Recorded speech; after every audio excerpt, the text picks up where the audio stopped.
Today we're going to be replacing the transmission side motor mount on a 2009 Nissan Altima. This is the same procedure for 2007 through 2012.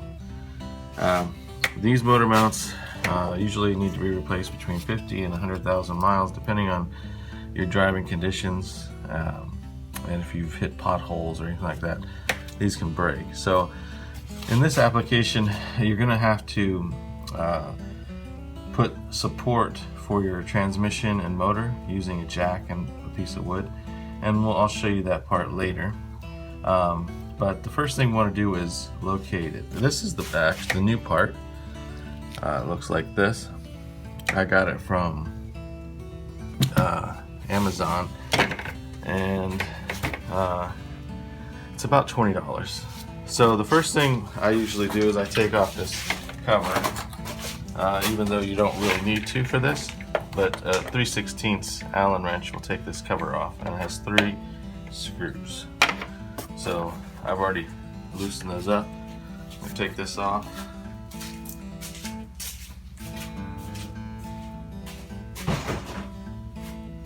Okay, so the location of the transmission motor mount is right underneath this air box. So we're gonna have to take this out. Just unlatch it and it'll come out just like that.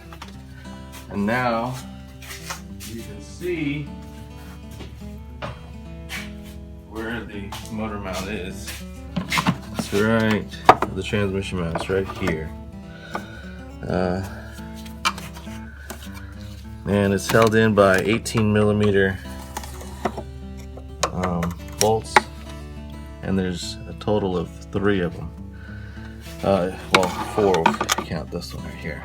So we're gonna have to take out this air cleaner as well, this part of the air cleaner, so we have access to it. Just need a flat tip screwdriver. And then we're going to have to remove some screws here on this side.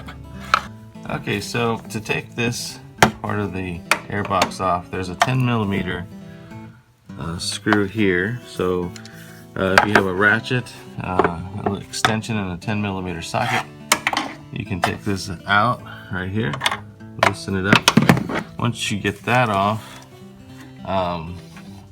and you've loosened this bracket, you can just pull up on this and it'll release. It has some grommets on the bottom. And then you can just move this out of the way just like that. Now you have access to the transmission motor mount, which is right there. And these are the 2 grommets that I was talking about that holds it into place. So just pull up on it and it'll come out. And then you're looking right at the motor mount. Easy access, easy to replace. And this one is dry rotted here, so it definitely needs to be replaced. But next we're gonna jack up, or we're gonna actually stabilize the transmission area with a jack and a piece of wood. So we'll be right back and I'll show you that. Okay guys, so we're underneath the car, and here we're using a jack and a piece of wood to support the transmission and engine area. We're using the wood to balance the load across several things so that one spot isn't taking all of the weight. We're not jacking up the car, all the wheels are still on the ground, so we're just providing support for the engine to keep it in place. So just pump your jack a couple times just to provide support, and that's all you need to do for this step. Now we're going to get back to the top and start removing the transmission motor mount. Okay, so there's 3 bolts that are 16mm, so you're going to need a 16mm socket, and this one, and this one. They weren't in there very tight, so they're pretty easy to take out with just a regular socket. Now the one in the center is actually an 18 millimeter here. I had to use a breaker bar to get this one off. Now once you get this one off, for mine, the nut that sticks through the top was stuck. Now that's holding up your actual transmission here, so there's going to be some tension, and that's why you put the wood and the jack underneath. So you can take your socket and stick it onto this nut, and then you can, you know, tap it out and loosen it up, and then you know, just make sure you have your nut screwed on a little bit so you're protecting the threads. And this is actually, once you get it loosened, this is going to drop a little bit, but your nut is going to catch it. Okay, and then as you're taking it out, you're going to see the transmission drop a little bit. You can use your jack to balance that out from underneath. So after you get this nut off, you can remove this. This is the old one, and you're going to see this is what was what you're going to have to raise back up in order to put the new mount on. So I'm going to go get the new mount, and I'll be right back. Okay, so now we're going to raise up the transmission, and you're going to see the bolt start to come up a little bit through the new mount, and we're going to raise it up so that it comes through and that we can get the nut on there. How's it looking? Going, yeah. Is it all the way through? I think so. Alright.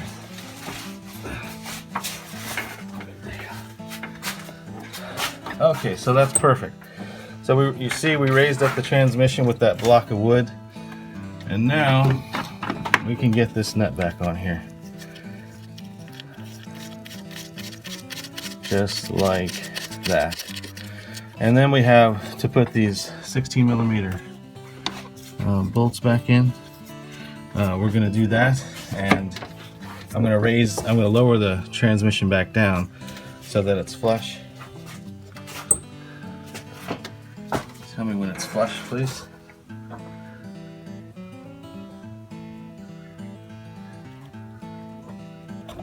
Good? Good? Oh, not quite. Huh? It was Lower? just a little bit.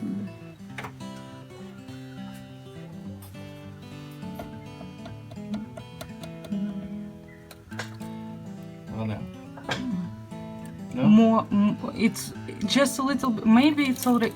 It's good. Probably good. Try it. Okay.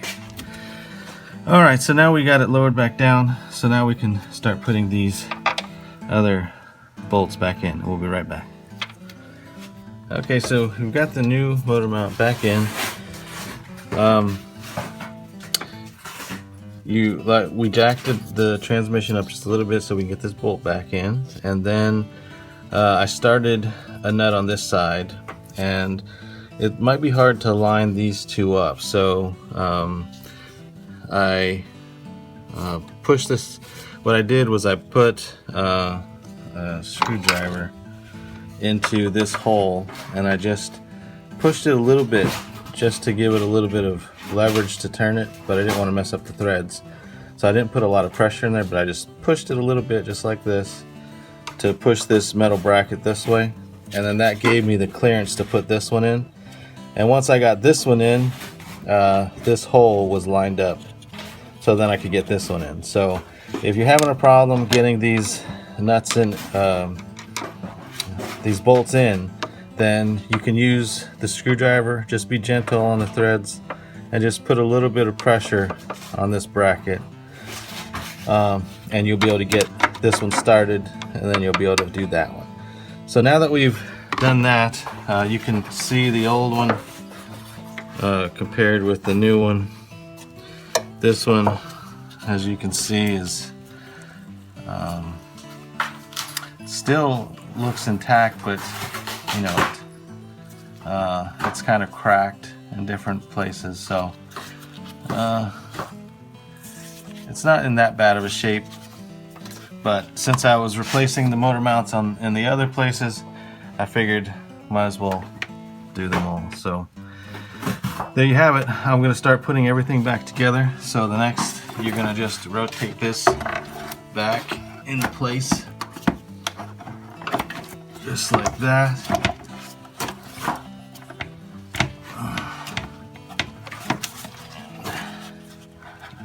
Got a grommet there. Gotta get it. And then they just snap into their grommets like that. And then we have a 10mm screw that goes in here. Well, we'll put that on next. Just be careful not to drop it.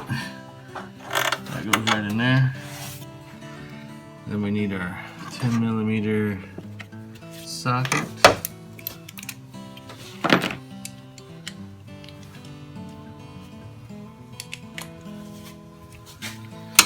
Okay. Start it in there.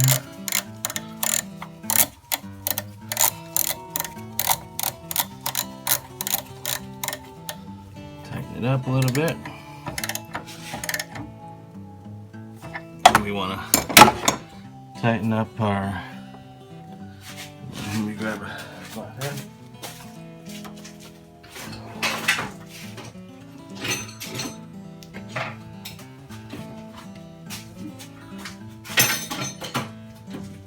Okay. Then we want to tighten up our bracket here.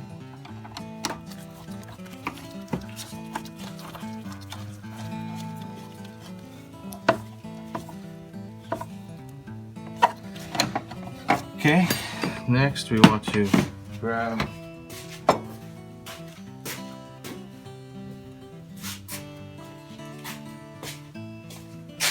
other part of the air box, and that just goes right in here.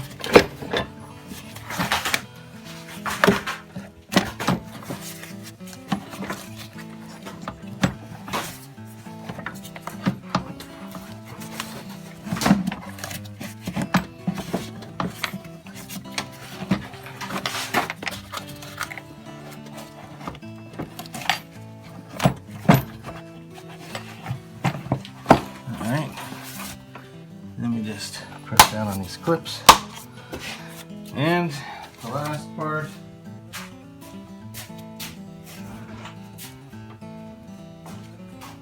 is the beauty cover. We just stick this right on here and use our Allen wrench to tighten her into place. And there you have it. So this is a pretty easy job. If you have the right tools, it'll take you about 30 minutes to do it.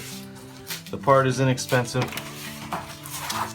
So if you're experiencing vibration in your engine and you want something easy to do that's not expensive, a lot of times it's your motor mounts. In our other videos, we've replaced, this is the common one that's broken, the torque rod or the torque engine motor mount. There's another one here, the passenger side motor mount, and there's one directly beneath this, which is the rear engine motor mount. All of these are pretty easy to replace with the right tools. So you save yourself some money, do it yourself. Thanks for watching. Hit the like button, subscribe. See you next time.